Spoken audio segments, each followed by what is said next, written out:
I don't think people have any idea what's really happening in Gaza and why it is happening. A few weeks ago, right before this war in Gaza ignites, Netanyahu goes to the United Nations General Assembly and he holds up this map and declares his plan for a new Middle East. And people are going, what is this stupid line this guy's drawing with a red marker?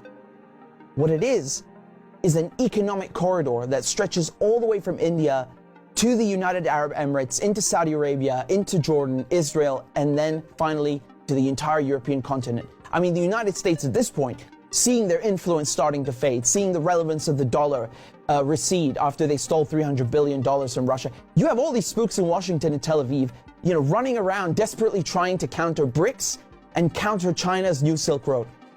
And this is their answer. This is a rival to the new Silk Road. Remember, the ancient Silk Road is the largest, most important trade route in human history. This thing is enormous. It stretches all the way from China to Syria to the Mediterranean Sea. The Chinese know how important this thing is and they want to revive it. It is the future of world economics, trade, and politics. Within the span of a few weeks, Iran and Iraq have signed a railway deal. So now you have a rail link for the new Silk Road. And President Assad of Syria, who the West have been trying to isolate for over a decade, is now visiting China, the world's largest economy, and signing a strategic partnership. This is pivotal.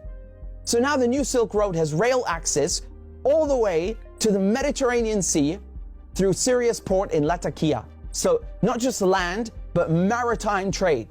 This is crucial. And as enormous and important as all of this is just one aspect. This is just one aspect. You still have the gas.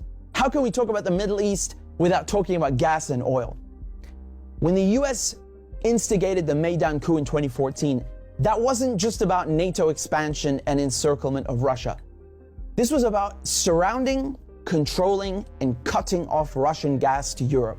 Russia is the country with the largest proven reserves of natural gas. Control Ukraine, and you control the pipelines that feed and supply Russian gas to Europe. For decades, you've had US politicians, Republican and Democrat, from every administration, openly saying on camera, we don't want Nord Stream. There will be no longer a Nord Stream 2. We will bring an end to it. You want to have pipelines that don't go through Ukraine and Russia. For years, we've tried to get the Europeans to be interested in different pipeline routes. It's time to do that. You want to depend more on the North American energy platform, the tremendous bounty of oil and gas that we're finding in North America. Lo and behold, Nord Stream 1 and 2 are blown up. I mean, this is without question the most egregious, the largest terrorist attack on European infrastructure in modern history.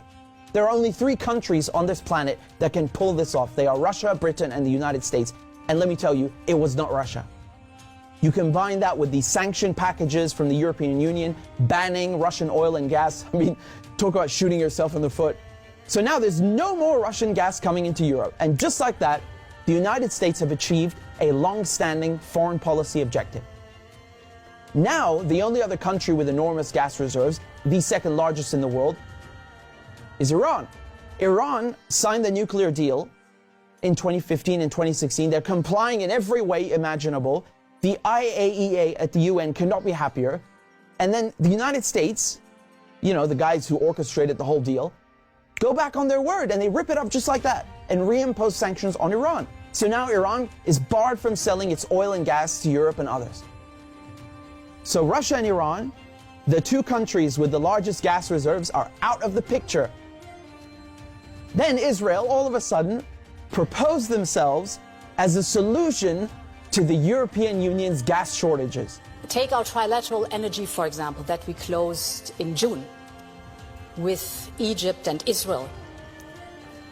It has played an important role in our strategy to get rid of the Russian fossil fuels. How convenient. How convenient.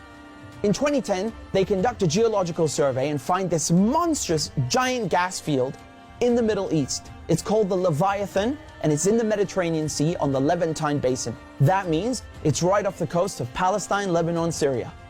Syria initially declines offers over its gas reserves and simultaneously refuses to lay pipes for a Qatari gas project.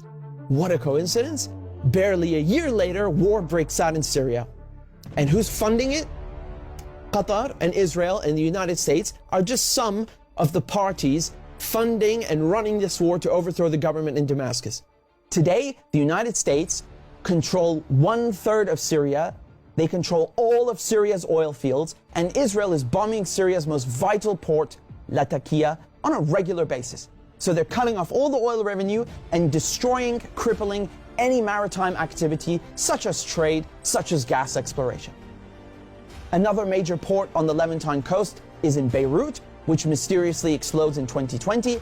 And so Israel, proposing itself as a solution to Europe's gas shortages, shows up with an FPSO, this enormous gas extraction vessel, and tries stealing gas from Lebanon's Karish gas field. And, this reignites a huge maritime border dispute. And Israel has to go and beg the United States to solve this diplomatically, because Hezbollah said, if you steal 1 cubic inch of our gas, we will fire our missiles on your ship. Now we come to Gaza. Gaza also has its own unexplored gas fields. Gaza is also a concentration camp run by the Israelis, and it's been under siege by Egypt and Israel under naval blockade since 2007. I mean, you can't even fish properly, let alone extract gas. And so now, the Lebanese, the Syrian, the Palestinian ports, they're all out of action, and the only working port left in the coast is the Israeli port on Haifa. I mean, how convenient. This makes Israel the only one able to explore gas and implement an economic corridor like the one that Netanyahu held up at the UN. So in other words, Israel and the United States together killed off all the competition, stole their goods, and cornered the market. But as winter is approaching, Israel desperately needs to get that gas for Europe. But there's no stability. There can never be stability in the region without solving the Palestinian question. And so when Netanyahu shows up at the UN with his brilliant plan, the Israelis thought, oh, it's a done deal. They'll just get Saudi Arabia to normalize ties and thereby extinguish the Palestinian issue once and for all. And that is precisely why they are in Gaza slaughtering Palestinians like crazy, like they're in berserker mode. Israel has bombed Gaza before, but this surpasses anything we've ever seen, which is truly saying something. I mean, this is unhinged, calling people human animals and massacring them. Israel is just hoping the Palestinians will run away in fear into the desert. They've literally said this. They want to put them in the desert. They want people in Gaza to go to the Sinai desert and push the people in the West Bank into Jordan. This is genocide and ethnic cleansing without question. But it also has economic and geopolitical implications. Hamas and the collective resistance, when they found out about Israel's plan and Saudi Arabia's wishes to normalize ties with Israel, which would destroy any hope of a Palestinian state, this forced their hand. It became clear they needed to act and respond immediately, lest Palestine be lost forever. For Palestinians, this is and always has been a matter of life and death, to be or not to be. Either the resistance axis and the global south expel the American and Israeli colonizers from the Middle East, or Israel and the United States will continue occupying the region, choking off the new Silk Road, plundering Syria's oil, and keeping Russian, Iranian, and Arab gas cut off from the world market. This is a decisive moment, and not just for Palestine, because the victors will end up drawing the new map of the world to come.